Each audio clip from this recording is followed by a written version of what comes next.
Imagine the stillness before silence, a place where time itself has not yet drawn its first breath, where nothing is not emptiness but the absence of even the idea of emptiness. Here there are no ticking clocks, no before or after, no stage on which anything could unfold. It is a realm where existence itself has yet to be invented, and yet it is from this impossible canvas that everything you have ever known, seen, or felt would one day emerge. 13.8 billion years ago, all of it, every galaxy, every atom, every speck of light, erupted from a point smaller than the dot at the end of this sentence. The scale of that transformation is almost impossible to imagine, but what lies beyond the imagination is what came before. That is where our journey begins, into the uncharted territory before the first moment, into the raw and bewildering nothingness that somehow gave rise to everything. If you're ready to challenge everything you thought was real, tap that like button and subscribe. The journey begins now. Scientists give the threshold of our universe's birth a neat label, T0. But that label hides the most extreme transformation in cosmic history. At this boundary, the very idea of before collapses. Time does not tick here. There is no sequence, no cause and effect, no waiting in darkness for light. Instead, there is the complete absence of duration, the absence of the stage on which duration could occur. Einstein's graceful equations for space-time, equations that describe gravity and motion with perfect precision everywhere else, break down into gibberish here, producing infinities and impossible results like a computer that crashes when asked to divide by zero. It is as though the laws of the cosmos themselves have posted a no-entry sign written in the language of mathematics. Yet what hides behind that sign is not simply the origin of our universe, but the origin of origins. Before T0, there was no stage, no dimensions, no space to expand into, no time to count. It is like trying to describe a color in a place where light has never existed, or to measure a distance where distance is meaningless. And still, modern physics dares to peer into this conceptual void. Quantum mechanics tells us that even the emptiest space is never truly empty. Energy can flicker briefly into existence before vanishing again. A phenomenon called a quantum fluctuation. We see this happen even in the vacuum of space today. So what if the nothingness before time was also alive with such flickers?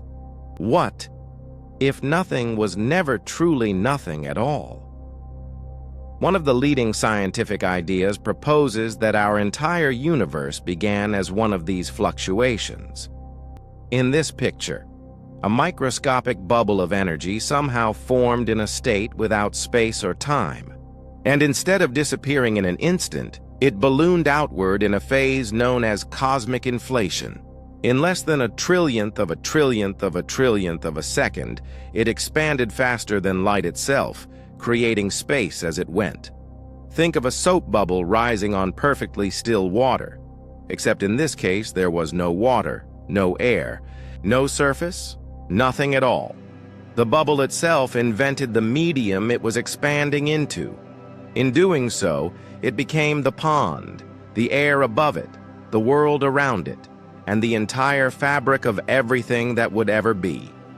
This runaway expansion explains why the universe appears so uniform in every direction, and why, on the largest scales, space seems almost perfectly flat rather than curved.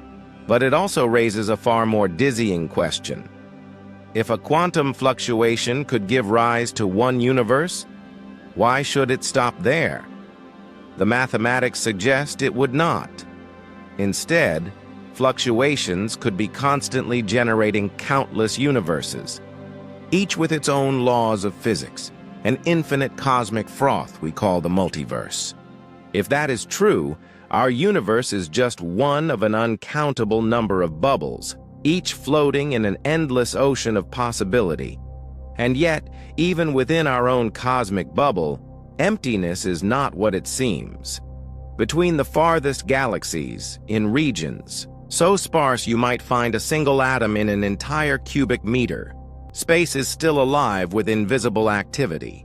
Even at absolute zero, the theoretical coldest possible temperature, 460 degrees Fahrenheit, this hidden activity refuses to vanish. The vibrations of quantum fields persist, producing what physicists call zero-point energy, an irreducible hum at the heart of reality. Imagine a pot of water that refuses to stop trembling no matter how much heat you remove, or an ocean that appears perfectly still on its surface while, beneath, entire ecosystems churn unseen. This is the quantum vacuum, an apparent nothingness. That is, in truth, an ever-active stage where creation and annihilation occur trillions of times every second. Physicists have even measured its influence directly through the Casimir effect. Place two uncharged metal plates just nanometers apart in a vacuum, and the quantum fields between them have less room to fluctuate than those outside. This imbalance generates a measurable force, pushing the plates together as though empty space itself is exerting pressure. It is proof that even the vacuum is not void, but a restless medium in which the building blocks of matter constantly wink in and out of existence. But if our observable universe emerged from quantum fluctuations in such a vacuum, we face a deeper question. What was that vacuum itself a part of? What gave rise to the quantum fields that could fluctuate in the first place? Some physicists suggest that beneath everything, matter, energy, even space and time, lies pure mathematics, structures and relationships so fundamental they exist independent of physical reality. In this vision, our universe is not made of particles or waves, but of mathematical patterns so intricate they can perceive themselves. Others push the mystery further still, proposing that consciousness plays a fundamental role in shaping reality, collapsing the haze of infinite quantum possibilities into the single timeline we experience. And through all of this, the quantum dance continues. Right now, inside your body, quadrillions of virtual particles are appearing and disappearing every second. They emerge from the quantum vacuum, live for impossibly brief instants, and vanish without a trace. This is not science fiction. It is the invisible machinery that runs reality itself, a silent, ceaseless flicker that may be the very heartbeat of existence. Virtual particles sound like a magician's misdirection, sleight of hand in the equations. But the trick is on us. Their fingerprints are everywhere in nature. They shape the electron's magnetic behavior, including the tiny correction to its magnetic moment that experiments measure with breathtaking precision. And they script how light scatters, reflects, and refracts when it meets matter. They also sit behind the strongest glue in existence, the force inside protons and neutrons that binds quarks so tightly that nuclei don't fly apart. In modern quantum field theory, these virtual entities aren't marbles popping in and out so much as brief off-shell disturbances in fields, the internal rungs on the ladders of interaction, yet their effects are undeniably real and measurable in the lab and in the cosmos. Think of them as cosmic credit, tiny loans from the quantum vacuum that must be repaid almost instantly. The shorter the lifetime of the disturbance, the more energy that fleeting state is allowed to borrow, a direct consequence of the energy-time uncertainty relation. We're talking intervals as short as 10 to 24 seconds. Intervals so brief that language fails, but the mathematics does not. In those instants, the vacuum seethes.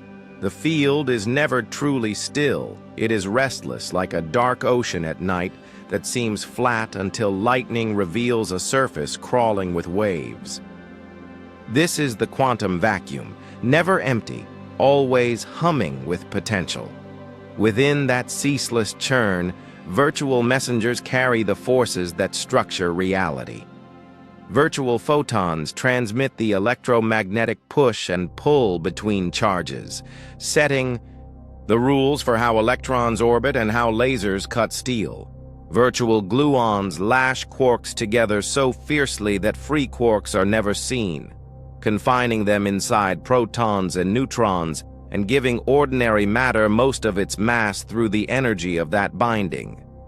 In nuclei, the residual strong force, often modeled as exchange of virtual mesons, keeps protons packed together despite their mutual electric repulsion. Remove those invisible exchanges and atoms fall apart, chemistry vanishes, and the story ends before it begins. We know this vacuum bustle isn't just poetic language because we can measure its pressure. Place two ultra-flat, uncharged metal plates a hair's breadth apart inside a vacuum chamber, and a tiny force nudges them together. Between the plates, fewer modes of the electromagnetic field are allowed than outside, so the vacuum pushes. This is the Casimir effect, predicted in the 1940s, tested and refined in increasingly precise experiments ever since, and it's direct evidence that empty space is a participator, not a bystander. The force is small, but it's real enough to measure, engineer around, and even harness in micro and nanoscale devices. Here's where the story crosses from eerie to astonishing. Under the right conditions, those virtual flickers can be promoted to reality. Flood the vacuum with enough energy and a pair that would normally meet and annihilate can be pulled apart before they cancel, materializing as genuine particles that no longer owe the vacuum a debt. This promotion can happen in stupendously strong electric fields, an effect predicted by quantum electrodynamics and known as the Schwinger mechanism, sometimes described as boiling the vacuum. It's a non-perturbative feat, far beyond everyday lab fields, but modern lasers are pushing toward regimes where hints might be seen. Gravity can do the same promotion trick in a far more dramatic theater, the horizon of a black hole. In 1974, Stephen Hawking showed that black holes aren't perfectly black. Quantum fields in curved space-time generate a steady leak of thermal radiation. The common picture imagines a virtual pair born near the horizon. One member falls in while the other escapes to infinity as a real particle. However you visualize it, the consequence is clear. Mass and energy drain away. Given enough time, a black hole shrinks, heats up, and ultimately evaporates. For stellar mass and supermassive black holes, that timescale dwarfs the age of the universe, but the principle stands: even gravity's one-way trap can be outwitted by quantum rules. If the vacuum can mint real particles under stress, it tempts. A dangerous thought. Where is the boundary between the virtual and the real? If a violent enough field can pry open the vacuum locally, could a more profound process have pried it open cosmically? One influential line of thinking suggests that our entire universe may have begun as a quantum fluctuation, a bubble that didn't decay but inflated, with space itself ballooning faster than light, not through motion inside space but by space expanding. Inflation explains why the cosmos looks so smooth on large scales and why space appears so flat. And in many inflationary models, the process is eternal. Patches stop inflating and become bubble universes like ours, while inflation roars on elsewhere, spawning more bubbles without end. If that is our cosmic origin story, then we live in a multiverse, a vast sea of universes, each a bubble with its own initial conditions, and perhaps slightly different physical constants. Some would be almost indistinguishable from ours, different only in the cosmic role of quantum dice, where a supernova happened here instead of there, where a star formed a fraction earlier, where a single electron chose a different path. Others would be radically alien, condemned by too strong gravity to brief, furious star lives, or by too weak electromagnetism to a sterile fog where atoms never form. On that stage, our universe is a wave in an eternal ocean, unique, temporary, and not especially privileged. The idea isn't an indulgence of science fiction. It arises naturally from the mathematics of inflation and quantum fields. Physicists have even searched the cosmic microwave background, the afterglow of our own Big Bang, for subtle scars that a past collision between bubbles might have left on the sky. So far, the evidence is, at best, suggestive rather than compelling. But the hunt continues. Now widen the lens another notch. What if the multiverse isn't the ultimate frame, but only one floor in a taller tower? Some researchers sketch hierarchies of reality, multiverses within multiverses, while others build cyclic visions where the Big Bang is a bounce, not a beginning. In ekpyrotic and cyclic models, a previous cosmos contracts into an ultra-smooth state, then rebounds, seeding a new expansion with the right initial conditions for structure to grow. In loop quantum gravity-inspired scenarios, quantum geometry itself can prevent singularities and swap a crunch for a bounce. Each proposal is a different melody played on the same theme, transformation rather than creation ex nihilo. These are serious, mathematically developed ideas, even if the jury is still out on which, if any, matches our universe. There's an important caveat our story must honor. The present-day universe isn't heading for a known crunch. Observations since the late 1990s show cosmic expansion is accelerating, driven by something we call dark energy. In the simplest picture, a cosmological constant, the acceleration persists forever and the universe thins into a deep freeze. Recent mega-surveys, like DESI, have stirred debate by hinting that dark energy might evolve with time, which, if confirmed, could eventually alter the cosmic endgame, from endless expansion to slowdown to something stranger. None of this overturns the acceleration we see today, but it keeps the door cracked for future twists. For now, the data support acceleration. Tomorrow's instruments may clarify whether that acceleration is truly constant. And still, the most astonishing part of the tale may be happening inside you this second. Every cubic centimeter of space in your body, inside each cell, between the proteins, across the empty reaches of a hydrogen atom's orbit, is alive with vacuum fluctuations. Virtual particles bloom and fade in numbers that defy counting, their ephemeral exchanges stitching together the forces that hold you intact. Most of those pairs never become real. Their loans are repaid so quickly that no conservation law is broken, and no detector ever clicks. But in the right extremes, near a black hole's horizon, in the electric wrath of a hypothetical Schwinger strength field, the vacuum can be pried open and the line between seems and is dissolves. That is the thin frontier we inhabit, a universe that may itself be a long-lived fluctuation, unfolding into stars and minds and questions, all of it balanced on the restless surface of nothingness that is never truly nothing. If virtual particles can sculpt the ordinary, magnetism, light-matter interaction, nuclear cohesion, then it's not such a leap to imagine them implicated in the extraordinary, black holes evaporating grain by grain, universes budding like foam on an invisible sea, perhaps even cycles of death and rebirth written into the architecture of time. Whether reality is a single story or an anthology, the quantum vacuum is the ink, And once you see the script, you can't unsee it. The cosmos is not a static stage, but a play forever improvising, where the cast appears, vanishes, and sometimes, against all odds, stays. Imagine our universe as a great cosmic sphere falling toward the surface of an immense, invisible trampoline. With every moment, it accelerates, pulled by the gravity of its own matter and energy, until it reaches a point of staggering density.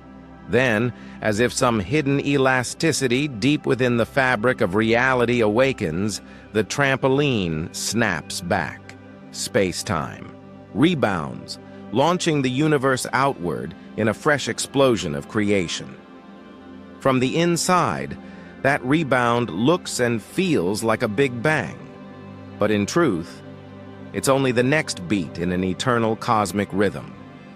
This endless bouncing offers an elegant escape from the riddles that plague traditional Big Bang models. It explains why the universe is so astonishingly uniform in temperature and structure without resorting to the dizzying, near-instantaneous inflation that standard theory demands. And it erases the haunting question of what caused the first Big Bang entirely, replacing it with a more poetic answer. There was never a first. There was only motion, forever. Yet the universe we see today seems to be racing away from itself, expanding faster with each passing epoch, driven by the mysterious hand of dark energy. To some, this accelerating expansion appears to doom the idea of a future collapse, a big crunch that would set the stage for another rebound. But the cyclic vision isn't so easily discarded. In these models, dark energy isn't constant. It ebbs and flows over unimaginable spans of time, like the slow breathing of a cosmic giant. Today, it fuels expansion. Tomorrow, on the scale of hundreds of billions of years, it could reverse, turning from a gentle push to an irresistible pull. The moment that shift happens, our great outward flight would slow, then halt, before collapsing inward into a single point of nearly infinite density once more, and then the next bounce. Some versions of this eternal dance stretch each cycle across 1 trillion years, making our present universe, at 13.8 billion years, little more than a newborn in cosmic terms. The far future holds uncountable millennia of expansion before the next collapse, if such a collapse awaits us at all. But not every cycle would be identical. With each rebound, subtle differences could creep in, the cosmic equivalent of a heartbeat that never repeats exactly. Perhaps those variations have shaped the path of evolution itself, nudging life and intelligence to grow in new directions with each age, passing some shadow of memory forward across the gulfs between universes. Other cyclic visions imagine something even stranger. Countless universes acting like pistons in a machine without beginning or end, each taking turns expanding and contracting.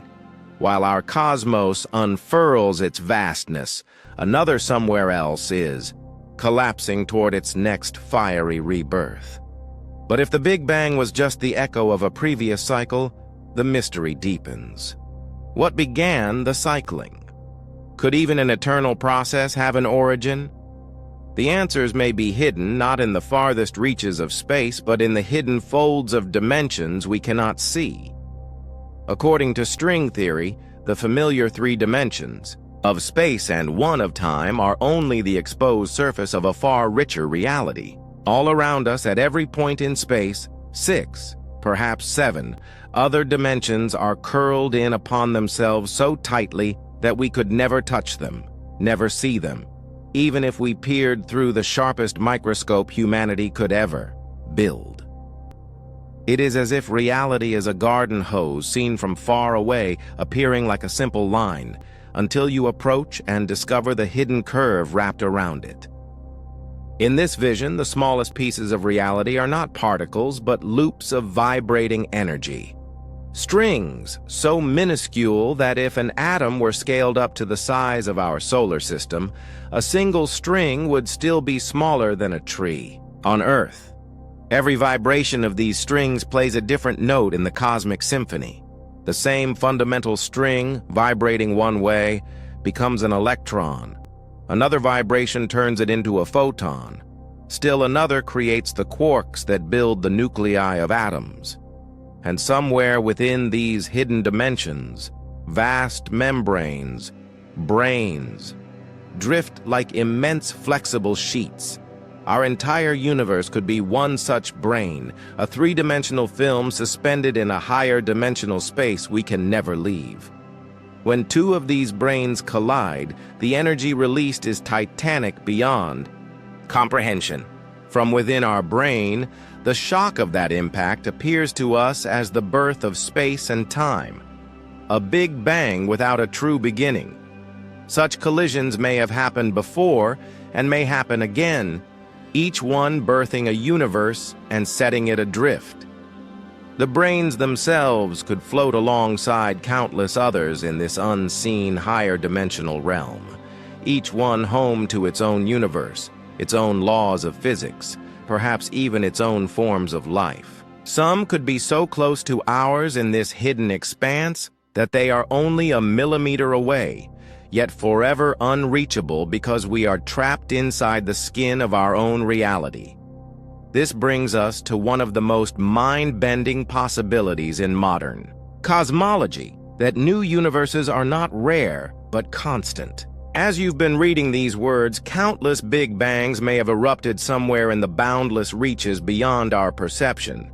Each one has birthed a new cosmos, filled with its own galaxies, stars, and the potential for life.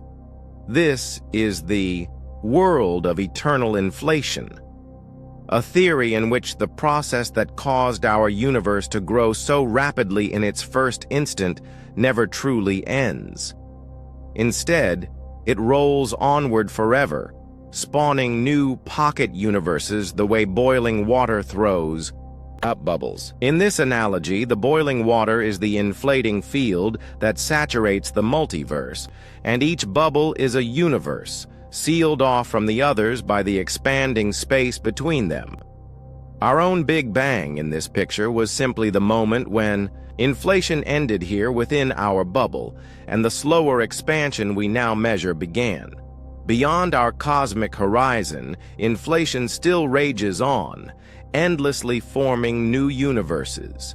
And because this process is eternal, there is no final count to the number of worlds it has created and will create.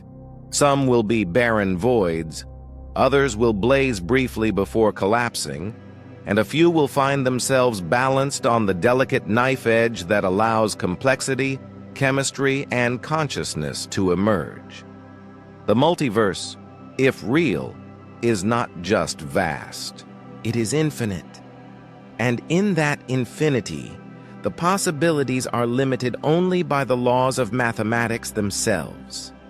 The distances between pocket universes are staggering, beyond anything the human mind can fully picture. Imagine an endless ocean of reality, where each bubble is its own self-contained cosmos, sealed away from the others by vast stretches of inflating space. These regions between universes expand faster than light can ever hope to travel. Even if you set off at light speed, even if you journeyed forever, you would never reach another bubble. The very space between you and it would swell faster than you could move, like a tide pushing two islands endlessly apart. But here's the part that shatters our ordinary sense of reality. In an eternally inflating multiverse, every conceivable universe exists somewhere. There is a pocket universe where the laws of physics allow faster than light travel, another where time itself runs backwards and the future feeds into the past. Somewhere, the constants of nature are tuned so precisely that black holes don't just exist, they evolve into conscious beings capable of thought and memory. This infinite proliferation of realities forces us to confront something deeply unsettling. If every possible universe exists, then possibility and actuality are no longer different things. Everything that can happen does happen, somewhere. There is a universe where you are reading this exact sentence, and another where you never existed at all. Some physicists worry that eternal inflation undermines science itself, because if every possible outcome occurs in some universe, how do you make meaningful predictions? Others see it as the most natural explanation for why our own universe appears so perfectly tuned for complexity, structure, and life. But even the sweeping vision of eternal inflation leaves one fundamental question unanswered, a mystery that lies at the very foundation of everything. At the ultimate edge of the Big Bang, mathematics itself collapses. We can trace our universe's history back with remarkable precision, to the formation of the first atomic nuclei, to the birth of the first stars, to the moment space became transparent and light could travel freely. But there is a point we cannot cross, a wall where our deepest equations fail. This is the Planck epoch. It lasted from time 0 to about 10^43 seconds after the Big Bang, an instant so brief it makes a hummingbird's wing beat look like eternity.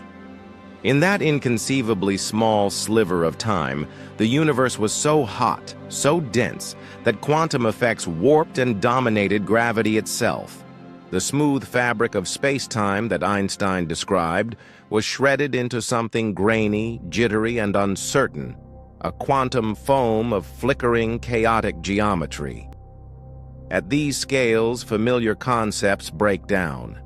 Distances smaller than the Planck length, about 10 to 35 meters, become meaningless. Time intervals shorter than the Planck time, about 10^43 seconds, cannot be measured, not even in theory. It's like trying to measure something smaller than an atom using a ruler made of atoms. The tool itself becomes the obstacle, and that's the problem we face. To study the origin of space-time, we have to use space-time as our measuring stick. This is the boundary problem. Our theories assume space and time already exist as the stage upon which events happen. But at the first moment of creation, the stage itself was under construction. Einstein's general relativity, our most successful theory of gravity, predicts that all matter and energy were compressed into a single point of infinite density, a singularity. But infinities in physics are almost always red flags. They mean not that reality contains infinite values, but that our equations have reached their breaking point. Quantum mechanics strongly suggests the singularity is replaced by something else. Perhaps a state of maximum density where space and time become quantized, with pixels of space-time, much like discrete energy levels in an atom. And yet, we still lack a complete theory of quantum gravity to describe this realm. Some physicists argue that asking what happened before the Planck epoch is like asking what's north of the North Pole. Time itself might have a first moment, a hard boundary beyond which before simply doesn't exist. Others speculate that time is not fundamental at all, but emergent, arising from deeper, timeless processes. Just as temperature emerges from the motion of countless atoms, time might emerge from the interactions of quantum systems that don't experience duration in any conventional sense.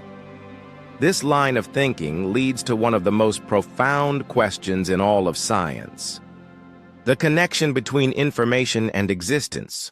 Before the universe began, where was the information that would define it? Every atom in your body, every particle in every star, every quantum state in every galaxy encodes information. Your DNA holds information about your biology. The electrons in your brain encode your thoughts and memories. Strip the cosmos too, its essence. And it is not only made of matter and energy, it is made of information. But if that's true, then where did this information come from? Even the simplest hydrogen atom is described by specific values: its electron's energy level, spin, and orbital characteristics. Multiply that by every atom in every star in every galaxy, and the informational content of our observable universe becomes so vast, it almost defies imagination.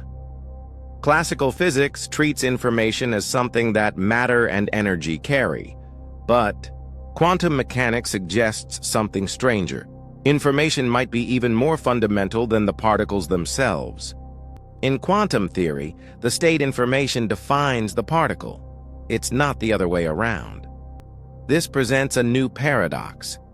If our universe emerged from quantum fluctuations in empty space, how did those fluctuations come to contain the staggering informational blueprint for billions of galaxies? Empty space should be empty, yet somehow it contains the library from which reality was printed. Some physicists propose that information, like energy, is conserved. It can neither be created nor destroyed, only transformed. If so, then the information in our universe must have existed before the Big Bang in some other form. But that just moves the mystery one level deeper. Where was it stored when space and time themselves did not yet exist? Enter the holographic principle, a radical idea suggesting that all the information within a three-dimensional volume of space can be encoded on its two-dimensional boundary, just as a hologram contains a full 3D image on a flat surface. Applied to the cosmos, this means the entirety of our universe's information could be written on the far-off cosmic horizon, and our 3D reality could be a projection from that surface. If true, we might be living inside a vast cosmic hologram without even knowing it. But even this elegant picture leaves the ultimate question unresolved. Who or what wrote the original code? Where did the boundary's information come from? Some theorists suggest it didn't come from anywhere at all, because information itself is the most fundamental thing in existence, existing independently of matter, energy, space, or time. In this vision of reality, everything we know, space, time, matter, energy, does not exist as solid, immutable stuff, but as the fleeting output of an infinitely complex computation.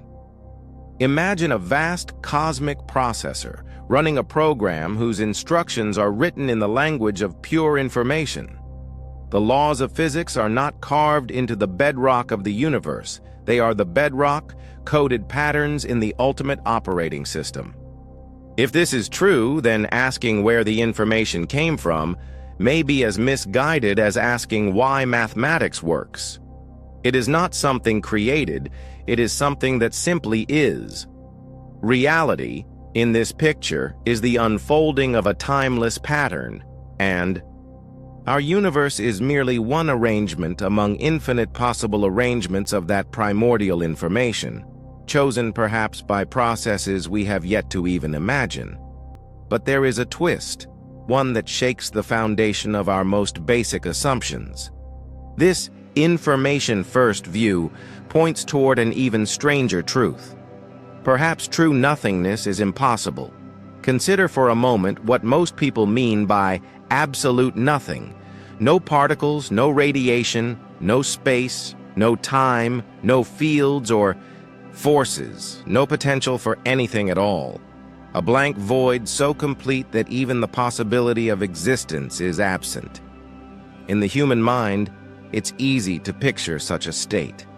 But in the language of quantum mechanics, such perfect emptiness is forbidden, not by speculation, but by one of the most fundamental rules of nature, the uncertainty principle. The uncertainty principle is usually explained with particles. You cannot know both their position and momentum with perfect precision, but it applies much more broadly. to energy and time themselves, and to the quantum fields that permeate what we call empty space. In a perfectly empty region with zero energy, you would know the energy exactly, and that, according to quantum law, is impossible. There must be uncertainty, and where there is uncertainty in energy, there are fluctuations, random, spontaneous, unavoidable. These quantum fluctuations are not abstract math. They have tangible, measurable consequences. They create virtual particles, momentary ghosts, of matter that blink into existence, collide, and vanish in an eye blink. The larger the fluctuation, the shorter it survives. Yet during its brief tenure, this borrowed energy can create temporary realities, tiny, self-contained bursts of existence. Here is where the real mind-bender begins. If quantum fluctuations can happen in empty space, they can also happen when there is no space at all. Even a state of pure nothingness would be unstable, fizzing with possibility due to quantum uncertainty. And in that instability lies the key to everything. The uncertainty principle allows for fluctuations of any size as long as they happen quickly enough to pay back their borrowed energy. That means, in principle, even an entire universe could appear, so long as it expanded fast enough to outrun the quantum clock that would erase it. Enter cosmic inflation. If such a fluctuation inflated at breakneck speed, it could swell beyond its own quantum wavelength before the payback moment arrived. At that point, the universe would become real, permanent, a debt that could no longer be erased. Think of it as a quantum credit card with no spending limit, but with an instant repayment rule. Most purchases, most tiny fluctuations, are reversed before they can take hold. But once in a great while, the purchase balloons so fast that it escapes the repayment process entirely. The debt becomes reality. And so does the universe it purchased. From this perspective, our own cosmos might be nothing more than a runaway fluctuation, a quantum hiccup that expanded beyond the point of no return. And if it could happen once, it could happen again and again. Pure nothingness, if it ever existed, would be inherently unstable, eternally spawning universes. But this leads us to a deeper, stranger question. If nothingness is impossible, has something always existed? And if so, what is the nature of that something? Here we encounter one of the oldest and most unsettling riddles in physics: the role of consciousness. Quantum mechanics reveals a peculiar fact. Before observation, particles do not have definite properties. They exist in superpositions, clouds of probability. The moment an observation is made, those possibilities collapse into a single outcome. The act of observation creates the reality that is observed. This isn't a philosophical metaphor. It's what experiments consistently show. Electrons can be in several places at once until you look. Photons can take multiple paths until you measure them. Until observation occurs, the world remains a web of unrealized potential. So here's the uncomfortable question. If observation is necessary for reality to crystallize, what was observing the universe before there were conscious beings? How could the cosmos exist for billions of years without an observer to collapse its quantum haze into something real? Some physicists have entertained a radical answer. Consciousness itself might be fundamental, a built-in feature of reality, not a latecomer produced by biological brains. In this view, the Big Bang was not just the birth of matter and energy, it was the first act of cosmic self-awareness. Reality, then, is a loop. Consciousness shapes the universe, and the universe shapes consciousness. Imagine reality as a vast, quantum computation with consciousness as the processor that converts potential into actuality. Without that processor, the program never runs, and the universe remains frozen in unrealized possibility. Before the Big Bang, there may have been nothing but pure awareness, contentless, infinite, silent. The moment this awareness turned its gaze upon itself, reality ignited. Space, time, and matter bursting into being as consciousness created the first act of observation. And here, the possibilities explode. If different forms of consciousness can create reality, then alien minds, operating with senses and cognition unlike ours, might literally generate universes with different laws of physics. Reality itself could be shaped by the perceiver. Even your own life might be doing this now. Every decision you make, every observation you perform, could be collapsing one branch of reality while letting countless others continue in parallel. The multiverse might not be a distant theoretical construct. It might be an ever-present process in which your consciousness is an active participant. From this viewpoint, before the Big Bang, all possible universes existed as pure potential. The emergence of consciousness was the act that chose one and began our story. And if consciousness is truly fundamental, then like existence itself, it may need no origin, no cause. It simply is. The universe may not simply be a stage where matter and energy play out their roles. It might be consciousness itself, exploring its own infinite potential through the fabric of space, time, and matter. And if that's true, we arrive at an even more radical question. What if reality isn't just described by mathematics? What if it is mathematics? Right now, you think you're reading words printed on a screen, sitting in a chair made of atoms, breathing molecules of oxygen. But according to the mathematical universe hypothesis, what you're really experiencing is an unimaginably complex mathematical structure that has somehow become self-aware. You are not a collection of particles. You are a pattern of numbers and equations that has learned to think. This isn't a poetic metaphor. MIT physicist Max Tegmark argues that mathematical existence and physical existence are one and the same. Every photon, every electron, every shimmering quantum field is, at its core, a mathematical object. The universe doesn't just follow mathematical laws, it is those laws. Think about what that means. When you use algebra to describe the motion of a planet, you're not creating a model of reality. You're revealing its underlying blueprint. The equation doesn't just explain what's happening. The equation is what's happening. Physical objects are simply mathematical objects, complex enough to interact with themselves. And this view elegantly solves a mystery that has baffled scientists for centuries. Why is mathematics so uncannily perfect at describing the natural world? The answer is startlingly simple. Mathematics works because mathematics is reality. We're not inventing formulas to approximate the universe. We're uncovering the very structures that make the universe possible.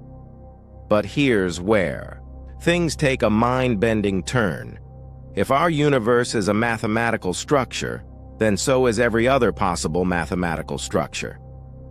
That means somewhere there's a universe with 4 spatial dimensions instead of 3, another where the constants of nature have different values, creating physics unlike anything we can imagine. Every theorem, every equation, every logical system describes a real universe, one among an infinite ensemble of mathematical realities. In this light, the Big Bang wasn't the birth of matter from nothing. It was the moment when a particular mathematical structure reached the complexity necessary to give rise to conscious experience. You are not a biological organism wandering through a mathematical universe. You are a mathematical pattern that has become aware of itself. And in this framework, what came before the Big Bang is no longer a mystery. Mathematics, complete, eternal, infinite, existed without time. Every possible universe already existed within that infinite mathematical library.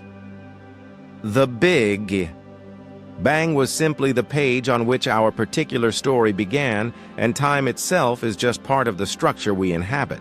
From outside, all moments exist simultaneously, timeless as geometry.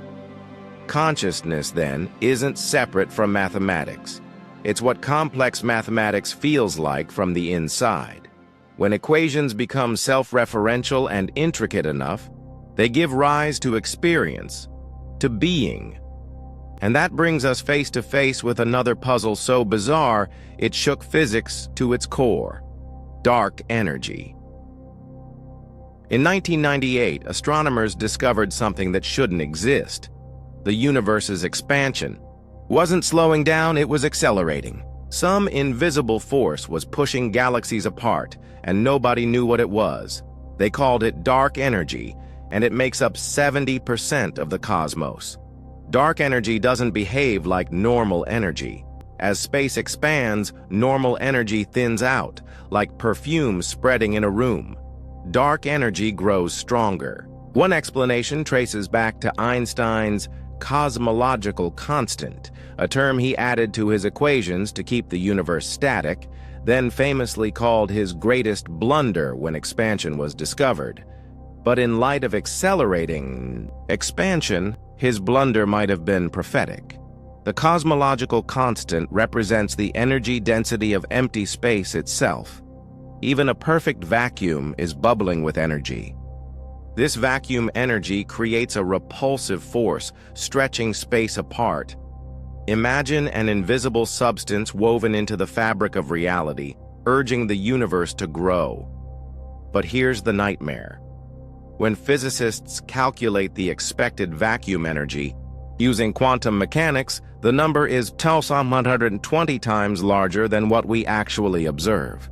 It is, without exaggeration, the worst prediction in the history of science.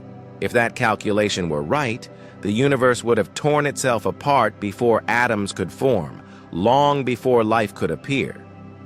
Yet somehow our universe's vacuum energy is balanced at a value impossibly close to zero, but not exactly zero. The fine-tuning is so precise, it's like balancing a pencil on its tip for billions of years while earthquakes shake the table. Some propose dark energy is not vacuum energy at all, but some unknown field that only imitates the cosmological constant. Others suggest the laws of physics themselves evolve over time, slowly changing the value of dark energy as the universe ages. And then there's the multiverse explanation. If infinite universes exist, each with different vacuum energies, most would be sterile, expanding too fast or collapsing too soon. We happen to exist in one with the right conditions simply because we couldn't exist anywhere else. But this raises an even more profound question. Why do the fundamental constants of our universe seem so perfectly tuned for complexity, consciousness, and life? The unsettling answer may be that the very force tearing our universe apart is a leftover from the moment it came into being. Dark energy may be the most haunting enigma in all of physics, yet its roots could be tangled in the universe's very first heartbeat. Some physicists believe its story begins in the chaotic instant after the Big Bang, during a phenomenon so violent and brief it defies human imagination: cosmic inflation. In less than a trillionth of a second, the universe ballooned from a subatomic speck to a vast, smooth expanse, driven by a mysterious quantum field known as the inflaton. This field carried such an immense energy density that when inflation slowed, it poured its contents into the newborn cosmos, igniting the formation of all the matter and radiation we see today. But here's the strange possibility that keeps theorists awake. What if inflation never fully ended? What if the inflaton's echo, infinitesimal yet persistent, still lingers in every cubic meter of space? Too weak to recreate the ferocious expansion of the beginning, but just strong enough to nudge galaxies apart with a gentle but unstoppable hand. In this view, dark energy could be nothing more than the final whisper of the force that built our universe, still rippling outward after nearly 14 billion years. Imagine throwing a stone into a perfectly still pond.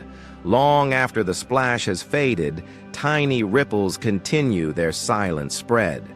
Our accelerating universe might be riding those last faint waves, but the implications grow stranger still. If this leftover energy is indeed the dying breath of inflation, logic suggests it should slowly drain away as space stretches, eventually fading into nothingness. The cosmic acceleration we measure today would then be temporary, a passing phase, between a past ruled by matter and a future where gravity regains its quiet dominance. Galaxies, instead of fleeing forever, might one day slow their retreat. But other theories turn this expectation on its head. What if dark energy is growing stronger, not weaker? If so, the expansion rate will accelerate relentlessly, culminating in a nightmare scenario known as the Big Rip. In this endgame, space expands so violently that galaxies disintegrate, solar systems scatter, planets shred, atoms split, and even the quantum fabric of reality unravels. Our universe, stretched past its breaking point, would dissolve into nothingness in a mere 22 billion years. And then there are those who imagine dark energy behaving in waves, pushing and pulling in rhythmic cycles across cosmic epochs, periods of acceleration followed by slowdowns, perhaps even contractions leading to new Big Bangs. A universe breathing in and out over unimaginable time scales. The most unsettling theory of all paints dark energy as a warning of fundamental instability. According to this idea, the quantum vacuum, the very ground state of reality, might not be the ultimate lowest energy state.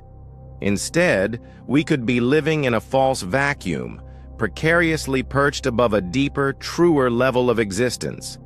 If this is the case, then one day, without warning, a bubble of true vacuum could appear somewhere in the cosmos. This bubble would expand at the speed of light, obliterating everything in its path, rewriting the laws of physics as it went. There would be no signs, no escape, no time to react. Our universe, for all its apparent stability, could be nothing, more than a fragile mirage before a silent, irreversible collapse. Yet even as dark energy taunts us with existential dread, it forces us to confront something equally staggering, the uncanny precision of our universe's design. The balance of cosmic forces is so exact that altering any one of them by even the smallest fraction would erase the possibility of stars, planets, chemistry, or life itself. Take gravity, the weakest of the fundamental forces, strengthen it slightly, and stars would burn out in millions of years, far too quickly for life to emerge. Weaken it, and stars might never ignite, leaving the cosmos cold and barren. The electromagnetic force, which governs the behavior of atoms, is tuned with equal delicacy. Increase it, and electrons cling so tightly to nuclei that chemistry collapses. Decrease it, and atoms would fly apart, making matter as we know it impossible.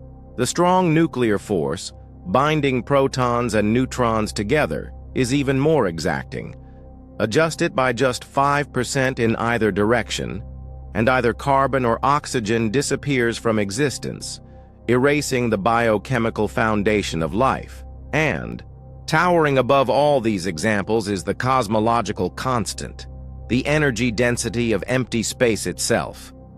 Quantum mechanics predicts it should be 10 to the 120th power greater than observed, a value so absurdly high that the universe would have torn itself apart before atoms could form. Yet it is not. It is almost exactly zero, allowing billions of years of cosmic evolution to unfold. The odds of these constants aligning by chance are so vanishingly small they border on the impossible, like hitting a bullseye the size of a single atom from a million miles away. Faced with this staggering improbability, scientists wrestle with questions that sound almost theological. Did something or someone deliberately set the cosmic dial? Many physicists reject such a notion, but the alternatives are no less mind-bending. The multiverse offers one explanation. An infinite number of universes exist, each with different physical laws. Most are sterile, lifeless expanses, but in a few, by sheer luck, conditions allow complexity to blossom.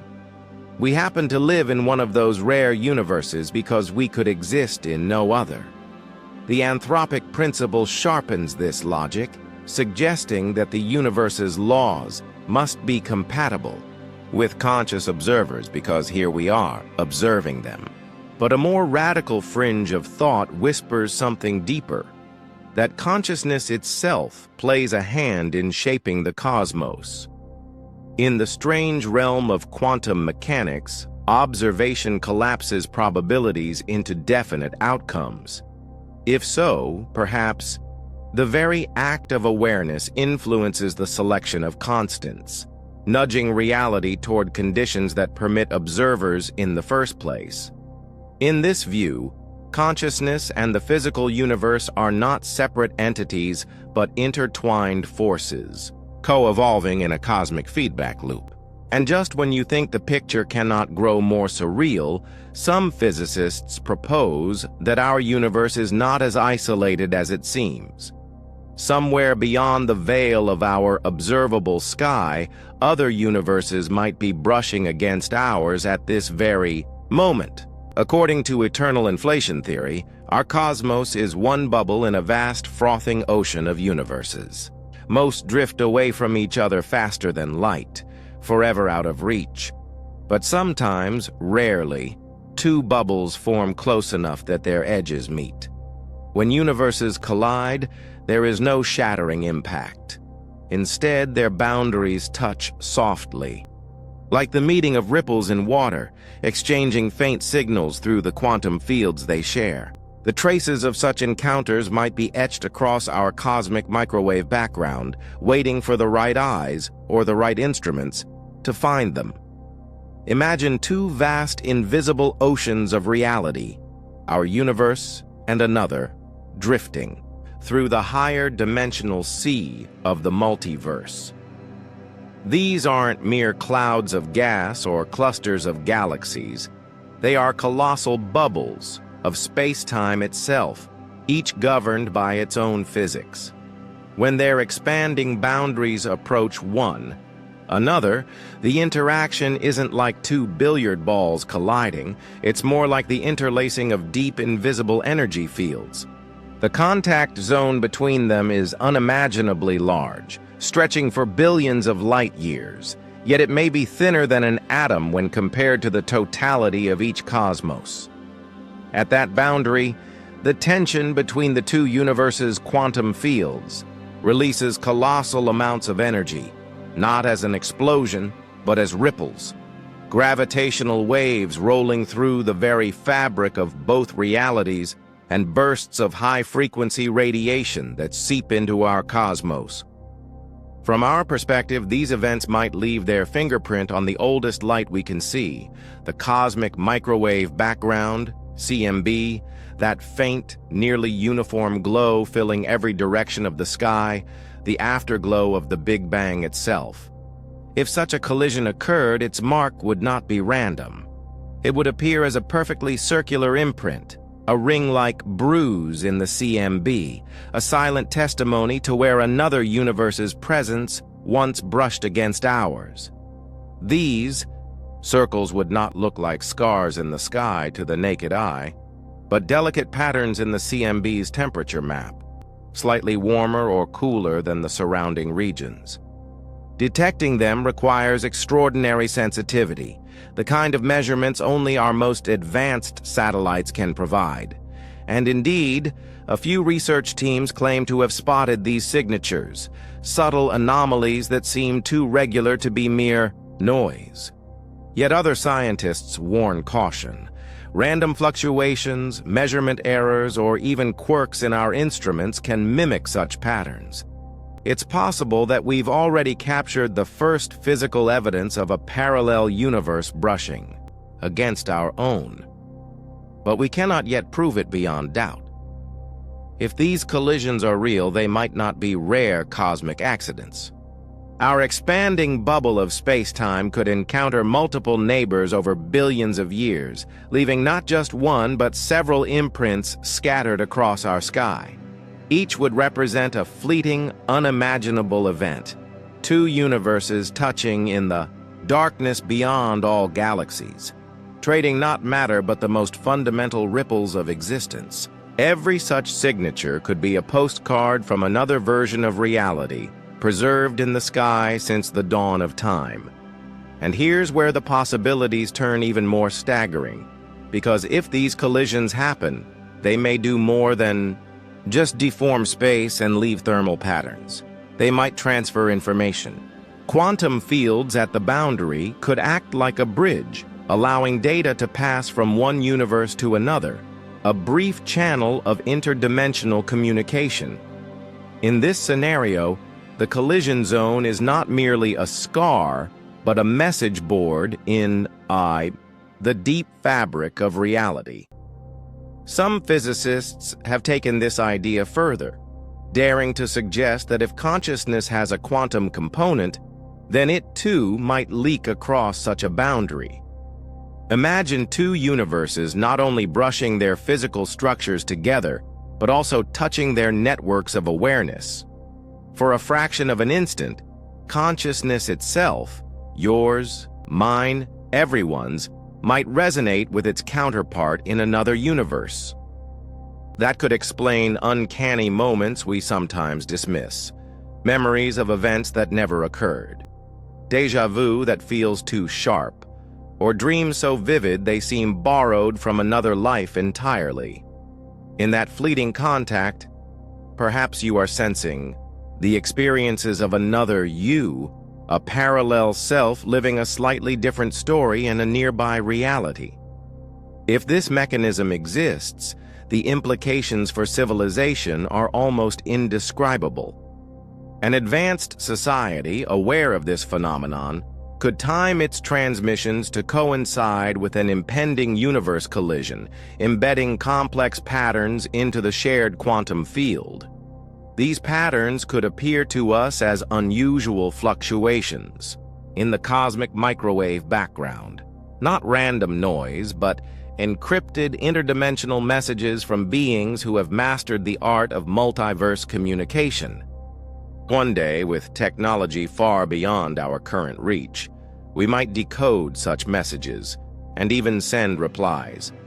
We might find ourselves conversing not just with alien civilizations, but with other versions of humanity, from other Earths, in other realities. But there's a twist, one that changes the way we think about everything, from cosmic collisions to the nature of existence itself. It comes from the holographic principle, the idea that everything we see, feel, and experience in our vast three-dimensional universe might actually be a projection from a distant two-dimensional surface. Not a metaphor, not science fiction, but a hypothesis supported by cutting-edge theoretical physics. This radical concept emerged from a puzzle about black holes. In classical physics, anything that falls into a black hole, matter, light, information, is gone forever. But quantum mechanics says information cannot be destroyed, ever. This contradiction was so severe that it threatened the consistency of physics itself. The surprising resolution: information is not lost.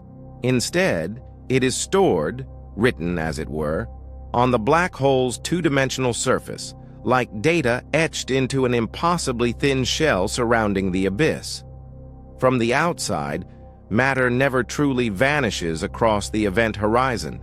Its quantum blueprint remains imprinted on the boundary. This led physicists to a breathtaking leap.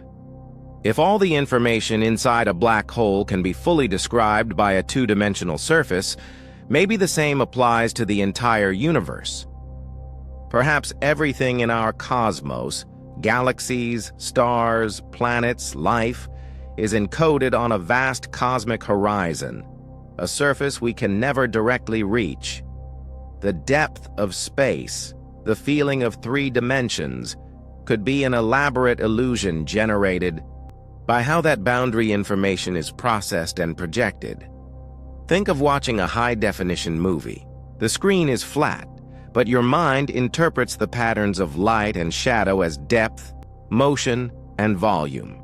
In the same way, our universe might be the ultimate cinematic projection, with reality emerging from the interplay of information stored on a 2D surface billions of light years away. In this model, space itself might not be fundamental. Instead, it could be a product of quantum entanglement, the invisible linking of boundary regions. In our perceived 3D world, distance could simply be a measure of how entangled those regions are. And then comes perhaps the most profound implication. Time itself may be just another part of the projection. At the most fundamental level, the equations suggest that time might not flow at all. All moments could exist simultaneously, laid out like individual frames of a film reel. We only experience them in sequence because that's how consciousness, the ultimate decoding mechanism, reads the projection.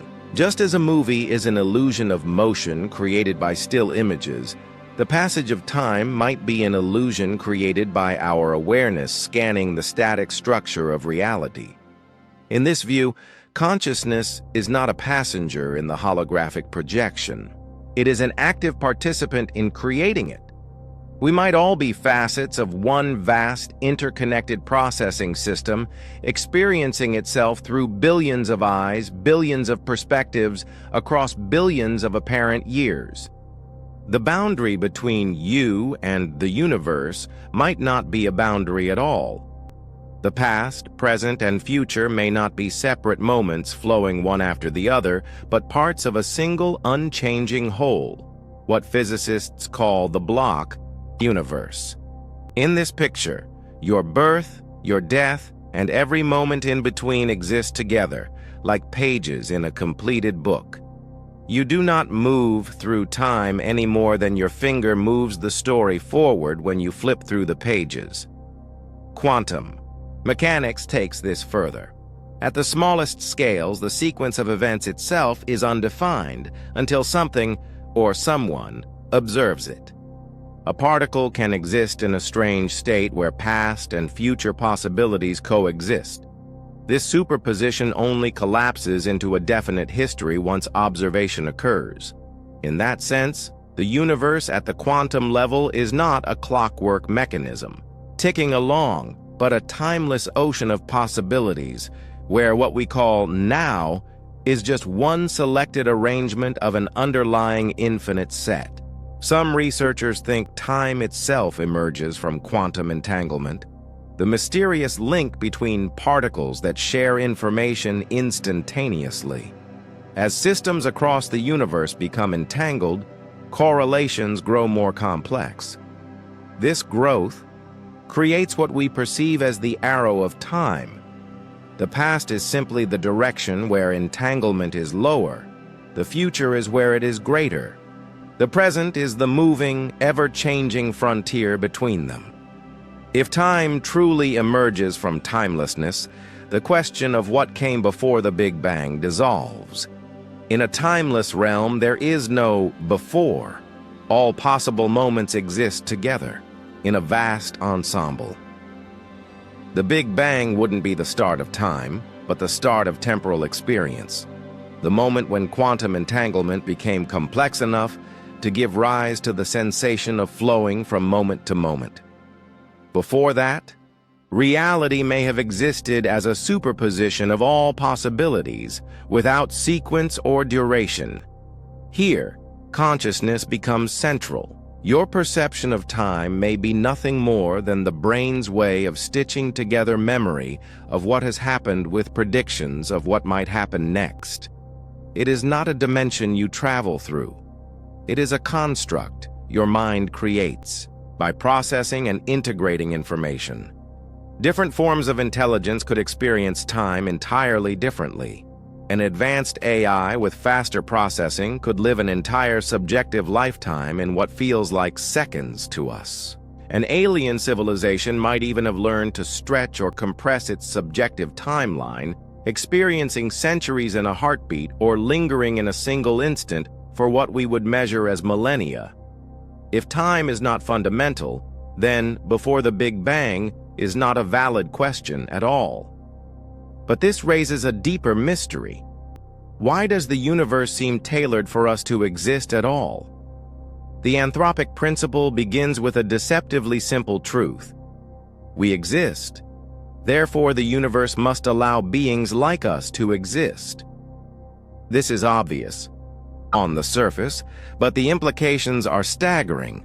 The weak anthropic principle says we see a universe that supports life because in any universe where life couldn't exist, there would be no one to see it. If the laws of physics had been slightly different, if stars could not form, if chemistry didn't work, if complexity were impossible, consciousness would never have emerged, and there would be no observers to note the lifelessness. The strong anthropic principle goes further. It suggests that the laws of nature are not just compatible with consciousness, but may be set up to make it inevitable. It's as if, in the earliest moments of creation, the universe was given the precise recipe that would lead to minds capable of asking why they exist at all.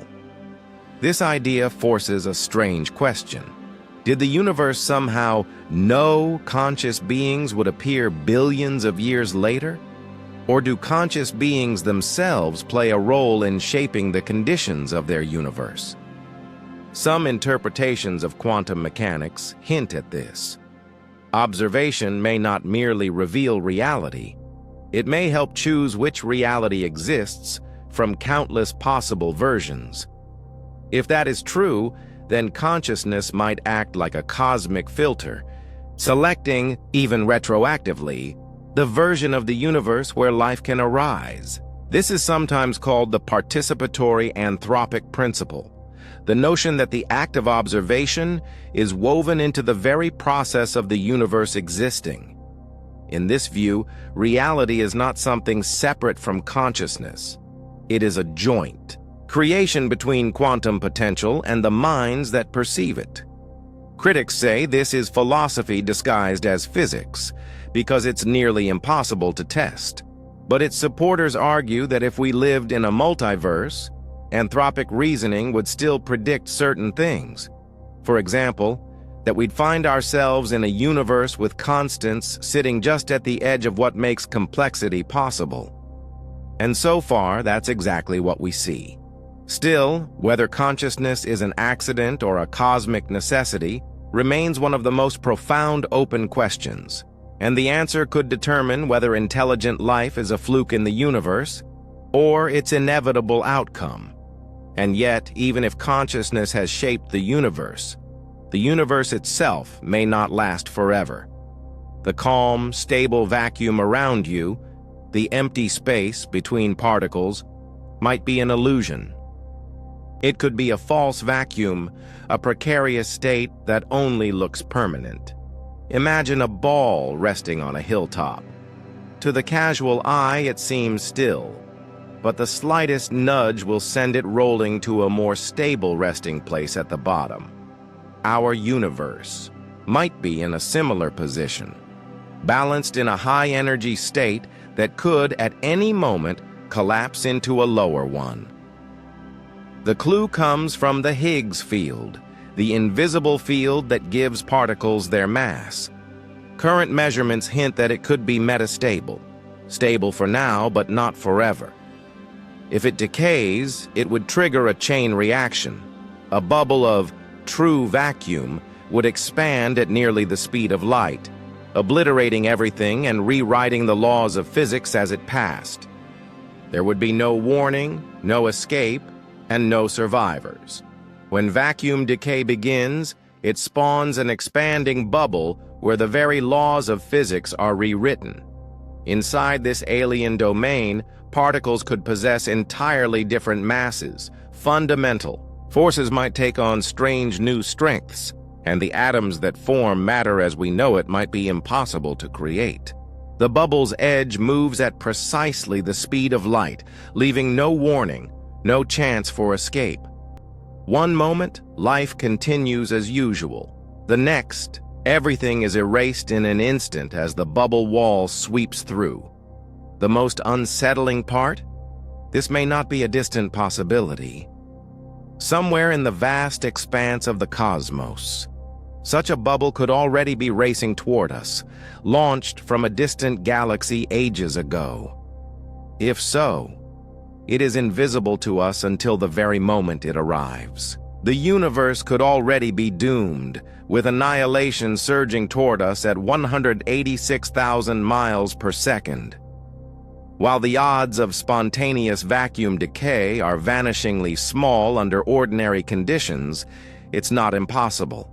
The false vacuum state could persist far longer than the universe's current age, yet certain events might tip it into collapse. Collisions at unimaginable energies, or the crushing gravity near a black hole.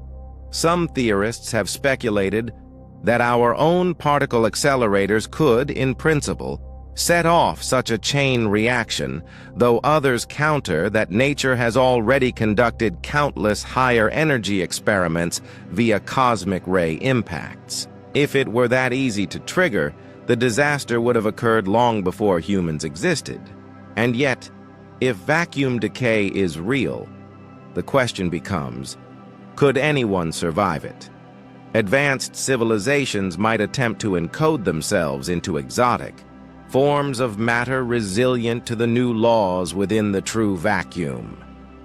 In this way, the threat becomes a doorway into deeper mysteries about our origins, our fate, and the strange symmetry between the birth and death of universes. Every theory about what preceded the Big Bang hints at a different destiny.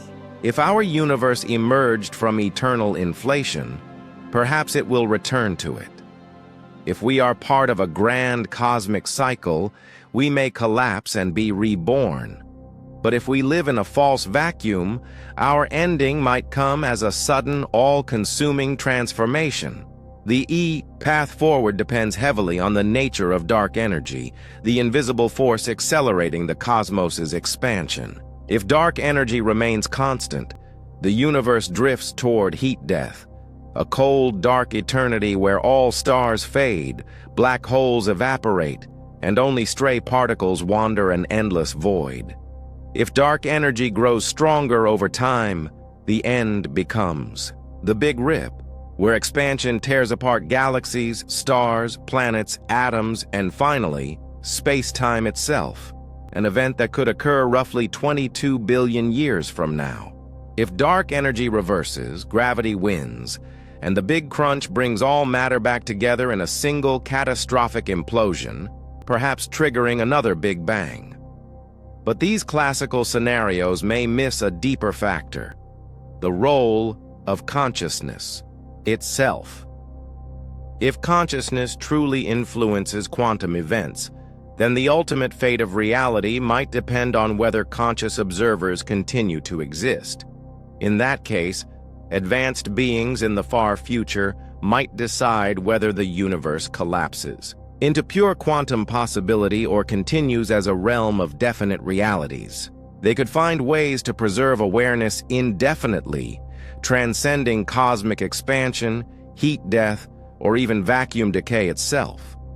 Some of the most radical possibilities suggest that consciousness might shape reality's final form, and even its beginning, through quantum effects. In this view, the choices of far future minds could influence the physical constants that allowed consciousness to arise in the first place, creating a self-consistent loop in which the universe's end and beginning are bound together outside the flow of ordinary time.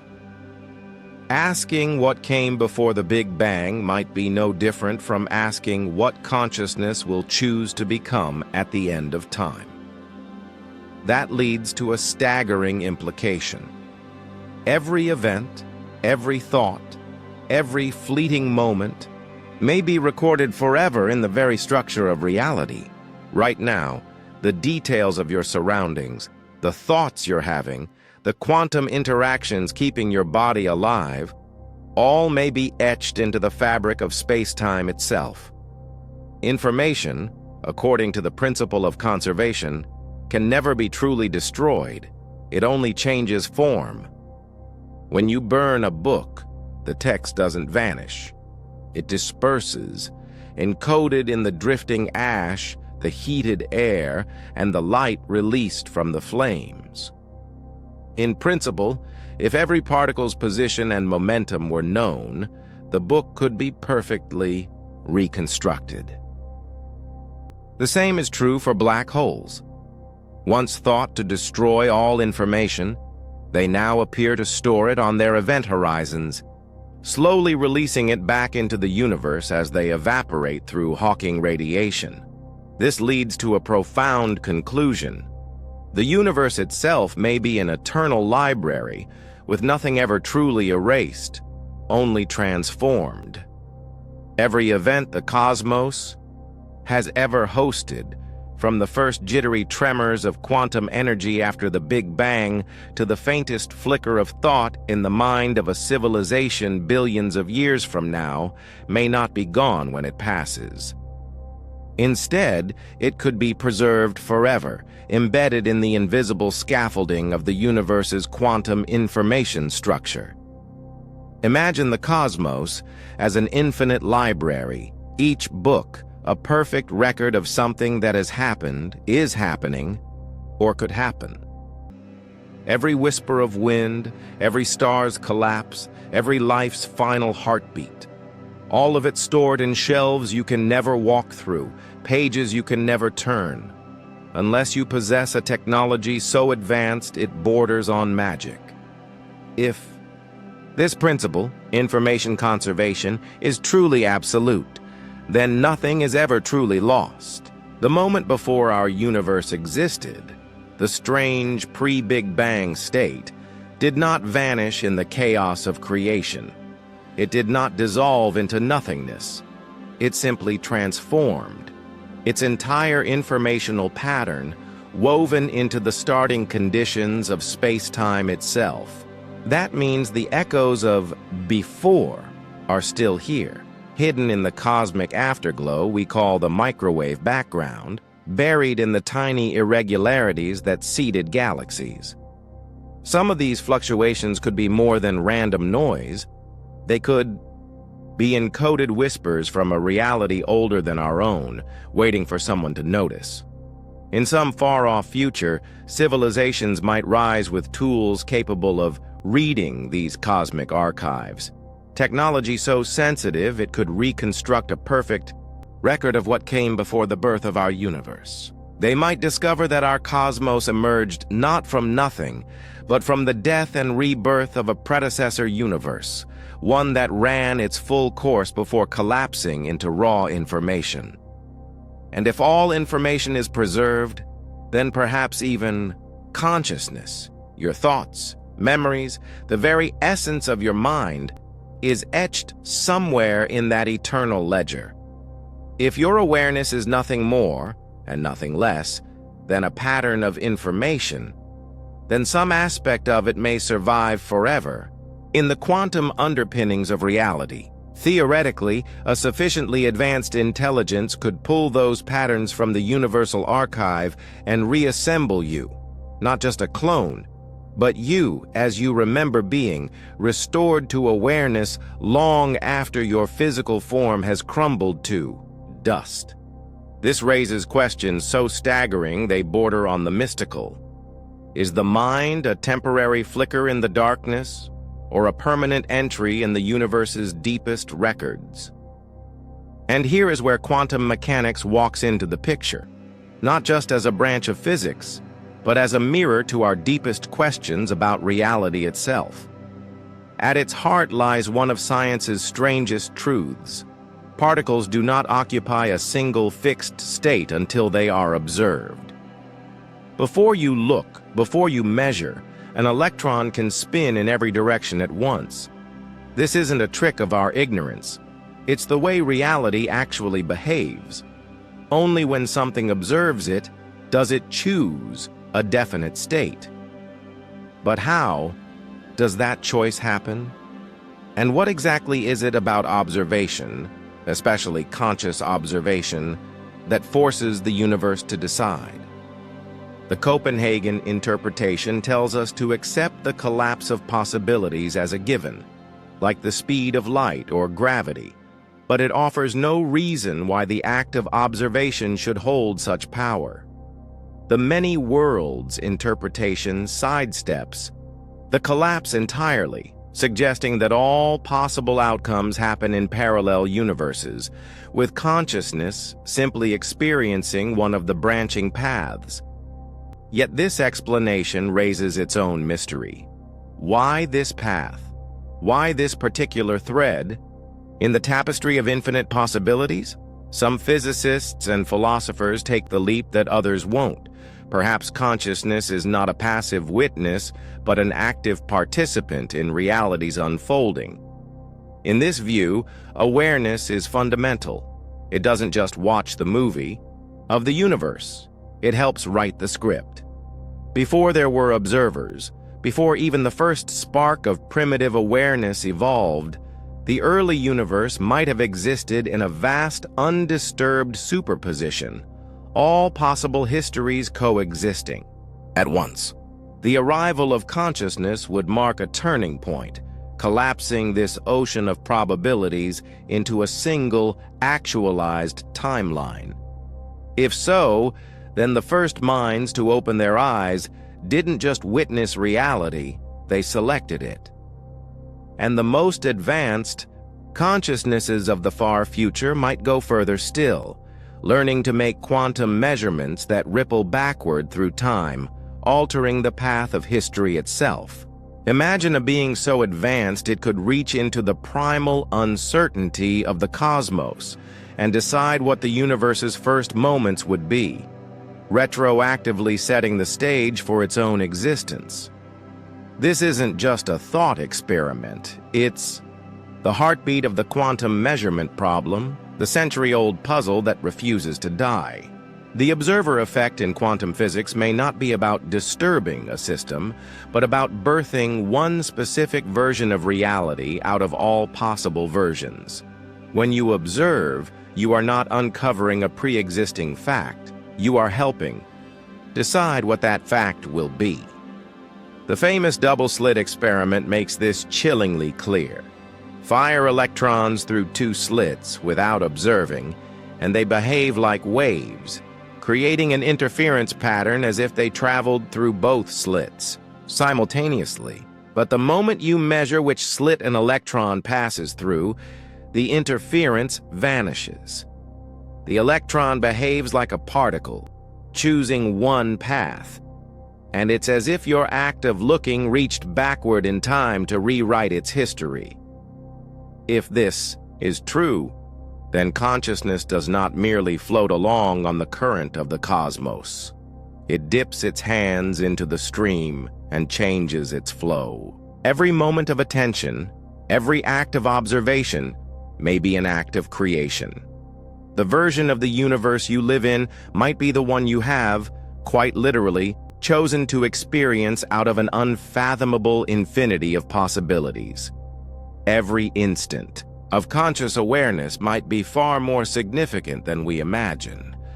It may not just be a fleeting experience in your own life, but an actual pivot point in the architecture of reality itself. Imagine each moment you are aware, every blink, every thought, every subtle sensation, as a crossroads where countless quantum possibilities exist in parallel, waiting.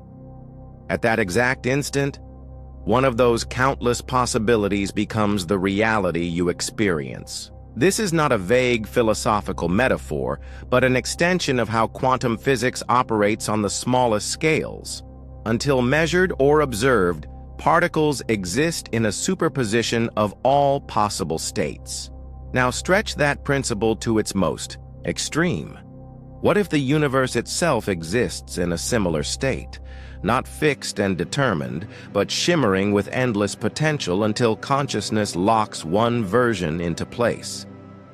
If this is even partly true, then right now, your own awareness may be doing something extraordinary, selecting which version of the universe's history you inhabit.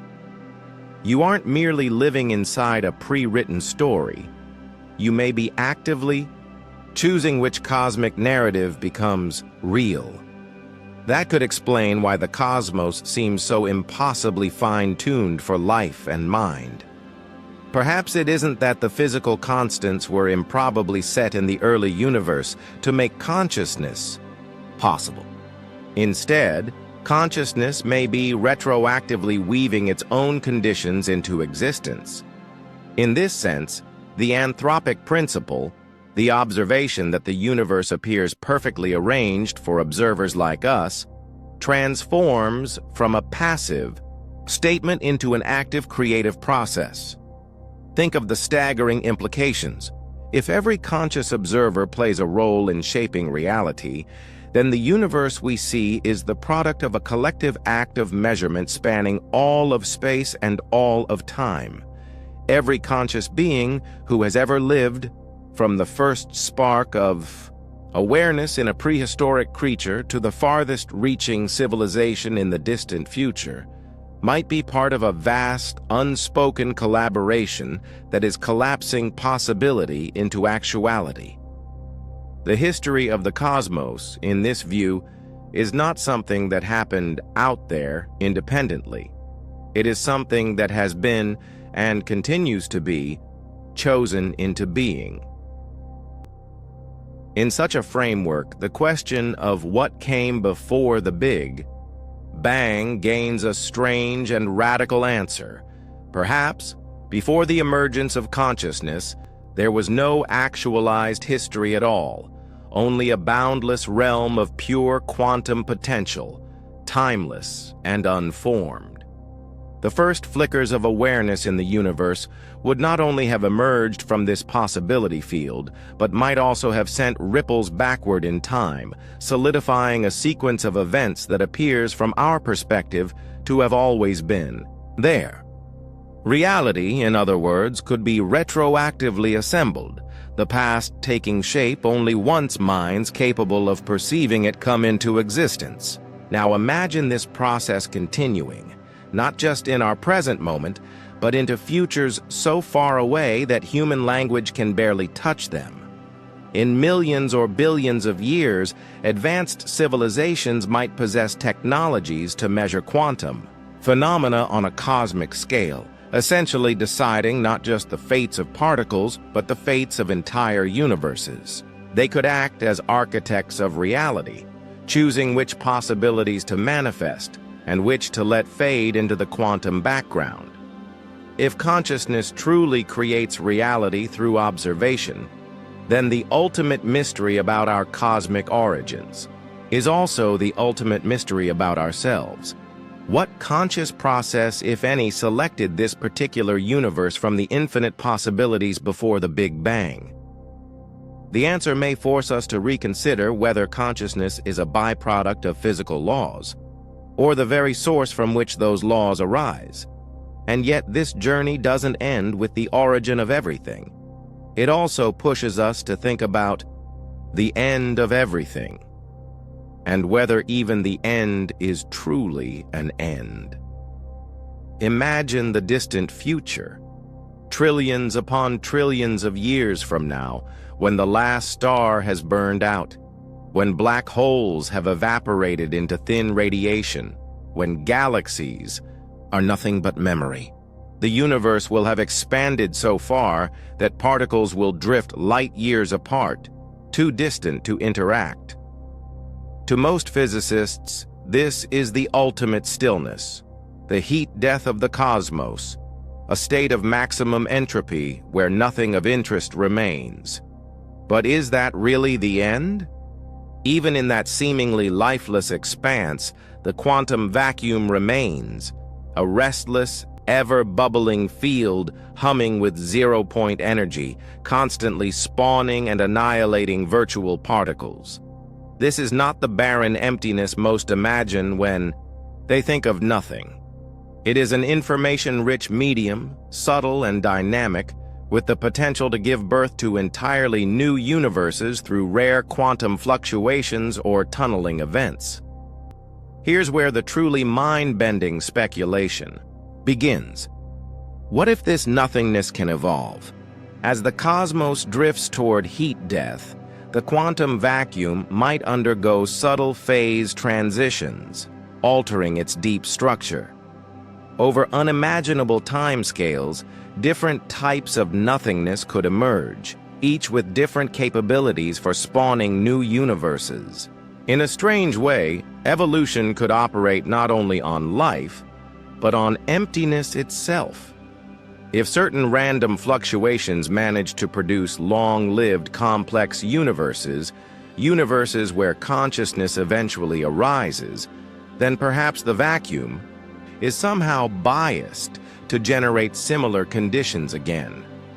Across cosmic cycles, the nothing that comes after one universe might be better at creating something than the nothing that existed before.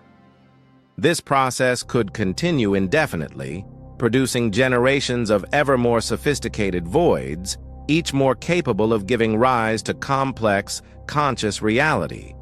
At some distant point, the quantum vacuum might become so refined that it can deliberately create universes designed for the emergence and flourishing of consciousness.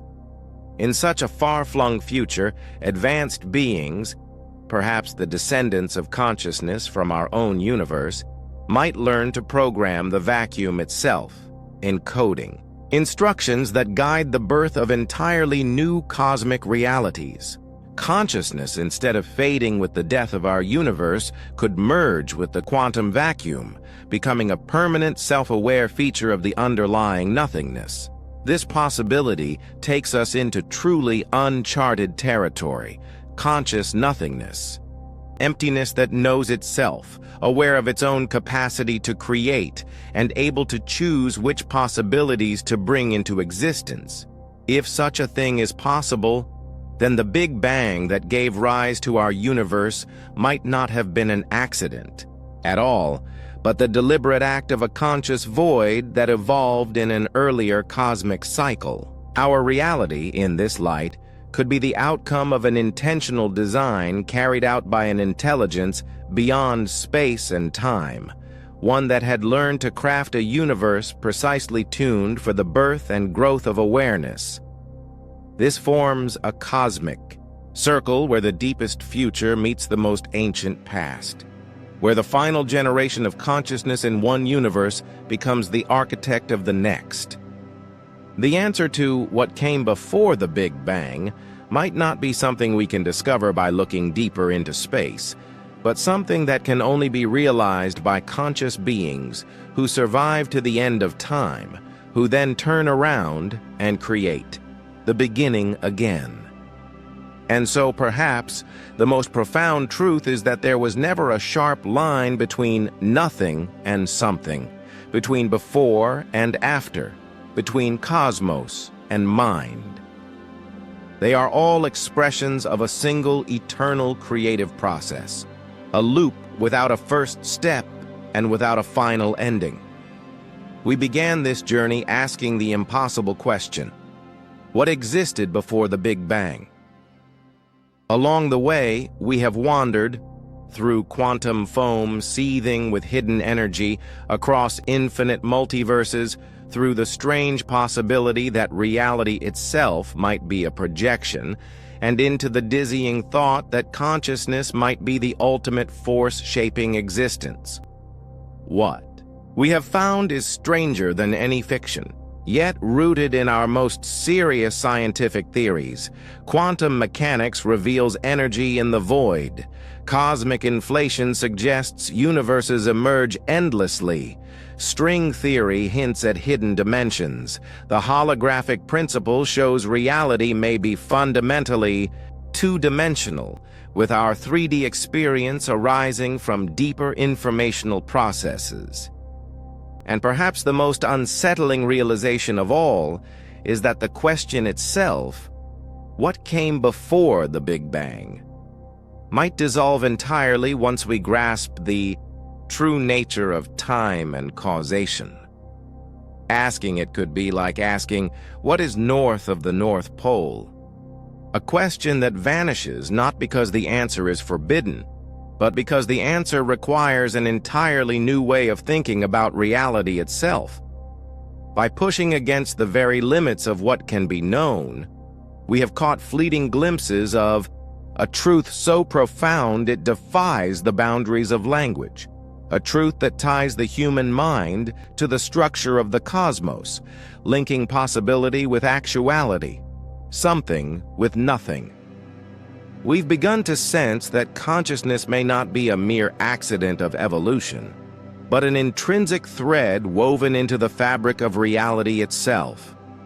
If awareness influences the unfolding of the quantum world, then every moment of perception could be a quiet act of creation, an unseen hand shaping which version of reality becomes real.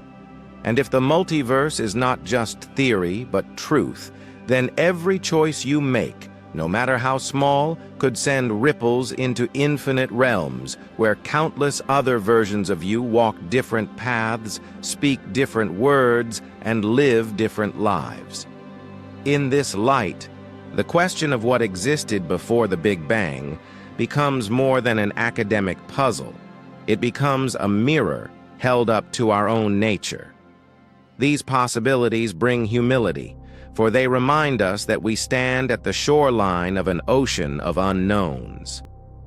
Yet they also bring hope, whispering that consciousness itself might be a fundamental enduring force, one that could survive even the death of stars and the cooling of the last galaxy. Perhaps the final answer to what came before will only be known by beings who endure until the very edge of time, witnesses to the closing of one cosmic chapter and the birth of another, conscious participants in the creation of all that is. Until then, we move forward, questioning, discovering, shaping reality one thought at a time. The universe began in mystery and continues in wonder, and we are not separate from it. We are the cosmos contemplating itself, the eyes and mind through which it comes to know its own origins and its own destiny. In asking what came before, we step into the timeless dance between nothingness and being, between infinite possibility and the solid ground of the present moment. The mystery is not fading, it is deepening, and with each step we take, each question we dare to ask, the universe itself listens and answers in ways we have yet to imagine.